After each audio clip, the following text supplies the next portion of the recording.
I wasn't going to do a video on this, and I keep getting messages from friends, and I also keep getting some comments about this, so I figured I'll just talk about it.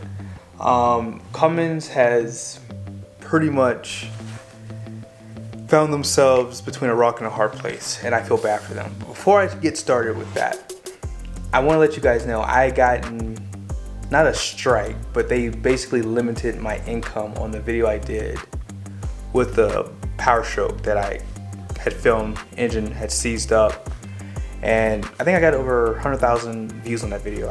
I can't remember exactly, but yes, I guess I triggered YouTube somehow, which is not hard to do these days. And based off what I'm going to say in this video, well, I'm probably going to get a strike on this video, and if I do, I'm probably going to start looking at other possible incomes, because I can't be around sensitive people. If you are someone who gets offended by something that I say, God bless you. I don't even have a lot of things I say on this channel that would trigger people that I think, but somehow, some way, I managed to trigger either some people on my channel or YouTube's AI caught on what I said in my video. I actually deleted some of the stuff in that video I said just because I was like, I didn't want to deal with it. But I'm probably gonna be starting a channel really soon with my wife, and I figured that'd be the perfect channel to get out all my aggression on. So you should probably be looking forward to another channel starting soon. And it's okay. You know, at the end of the day, guys, I know guys are weak these days. There's some weak-minded men in this world today. I hate to say it, but man, oh man, I feel bad for my kids. Like, oh, I just feel bad for my daughter. These boys that are being raised by these little boys, oh man, it's bad. So let's get started. I'm not gonna go on a tangent. Let's just get through this video. I'm gonna do my best here. So what the heck happened to Cummins? Let's find out. Cummins will pay up a record amount as part of a settlement with the Department of Justice. Regulators sued Cummins over allegations that violated the Clean Air Act. The DOJ said in that filing, the engine manufacturer installed defeat devices inside the emission control components of engines. Cummins will pay more than $1.6 billion in the settlement. As part of that agreement, though, the company does not admit wrongdoing. Okay, what is a defeat device now? I've heard this term before, and I've never really quite understood it myself, so I'm gonna read it to you guys right here. So, a diesel emission cheat device, also known as a defeat device, is a piece of software installed in the control unit of a vehicle that can detect when the car is undergoing an emissions test and change the vehicle's performance to improve results. That is what a emissions cheat device is. So if someone has a diesel and it goes in for emissions testing, well, the system will pretty much tell the emissions test that everything's great, everything's working fine, the DPF is working as usual, and the SCR and the DEF is working as usual, and EGR is doing its job, and it's really not doing that. So I don't know how or why Cummins would care to do that. I guess that's what I've always been confused by. Why do they care? I don't know if it's because it affects the performance of the diesel engine when all those systems are actually working. But yeah, I still don't quite understand why a manufacturer would care to do that, okay? If you don't know this, I figured this would be worth mentioning. Cummins has been around for over 100 years. 100 years! They were established in 1919. And they have over 60,000 employees. What? They have over 60,000 employees. And check this out. In 2022, Cummins grossed over $28 billion. Now that's gross. It ain't net. That's gross. Now I kind of understand why, you know, they can actually afford to pay that 1.6 billion, I guess. Like, government knows, you know, they are always snooping around because they can see how much taxes you pay, all that good stuff. I'm not gonna go down that road though. I don't wanna get in trouble anymore. So yeah. Apart from that, has Cummins ever been in the news for anything negative other than this? I don't remember, and if you do know of something, I would be interested to read it. I'll try to read all the comments on this video as much as I can. So I will pin that if you do remember something in history that Cummins might have done wrong. I could not find anything personally. So that's a good thing on Cummins. I mean, hey, they are pretty clean. company. I mean, they do employ 60,000 Americans. I mean, it's pretty big. So let me ask the question again. Does Cummins deserve what has happened to them? They did cheat after all, right? I mean, this is all about health. That's what they say. This is all about health.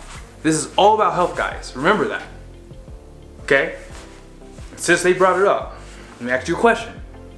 Are cigarettes and opioids more deadlier than diesel soot? Just asking a question. I don't want to get in trouble here. Just asking a question. This is just an honest conversation. I just want to know. The emissions things on these trucks, right?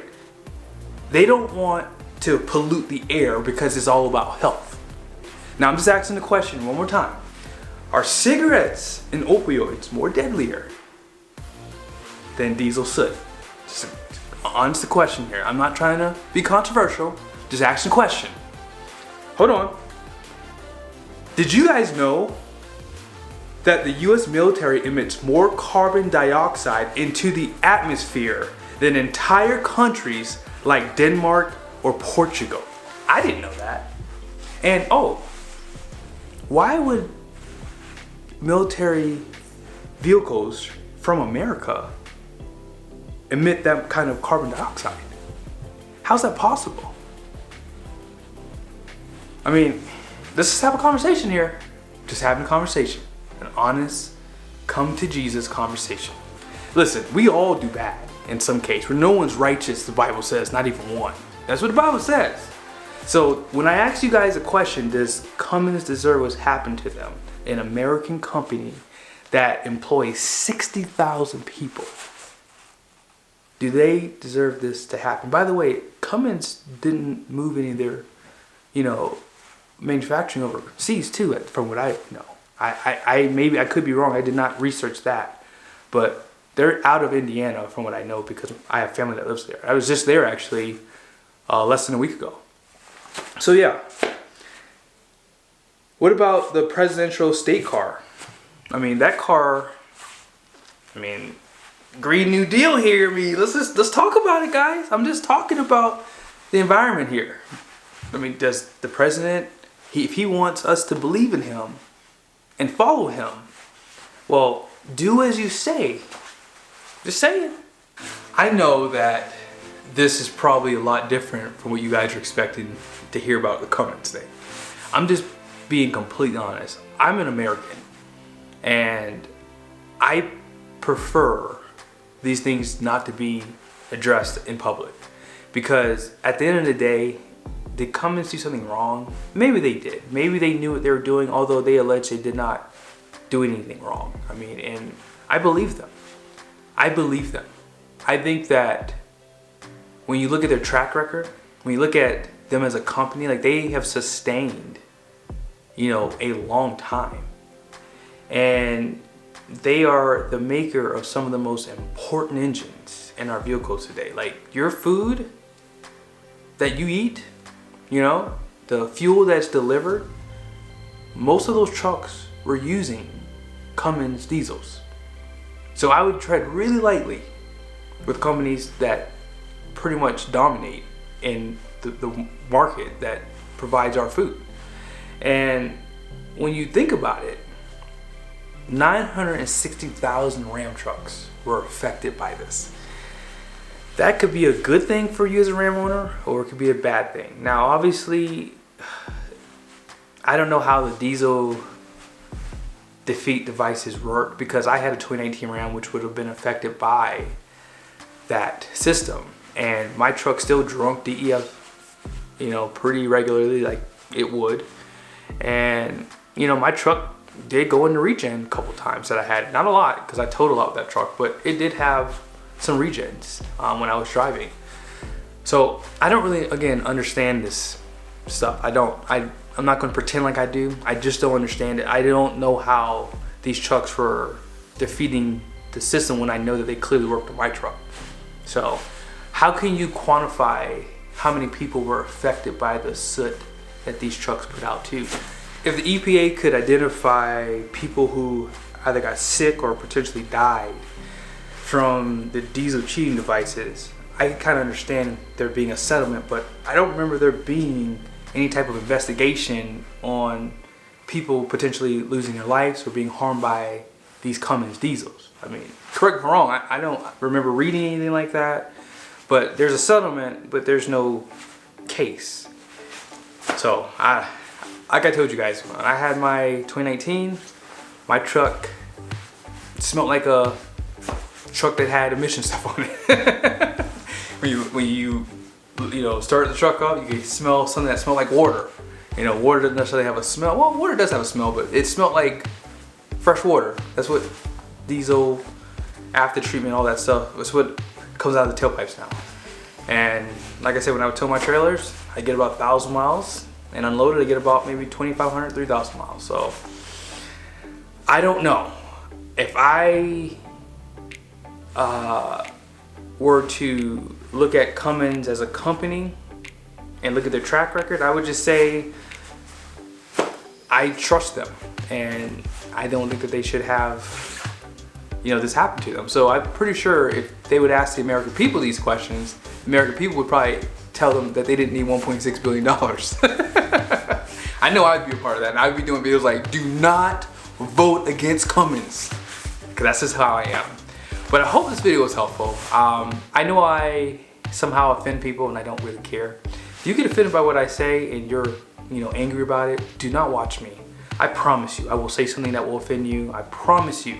This is a guarantee. I love my guys out there who literally get offended by what I say and still mess with me. Like, you guys are like, that's what America's all about. That you can disagree with me and we can still laugh about things later on. Like, it doesn't matter what you believe if it's different from what I believe. We don't have to agree. Like, I love my wife to death, and even she and I do not always agree. Like, we've been married for, this year will be 16 years. That is a long time. And for 16 years, I guarantee you, once a month, we disagree. And we get through it, and we laugh about it and forget. I couldn't tell you the last time we disagreed. I mean, I'm sure it was probably 24 hours ago, within 24 hours ago, I should say. But it is what it is. But I don't know how I got off on this tangent. I think that Cummins should be given a second chance, and the government should find that money elsewhere. Peace.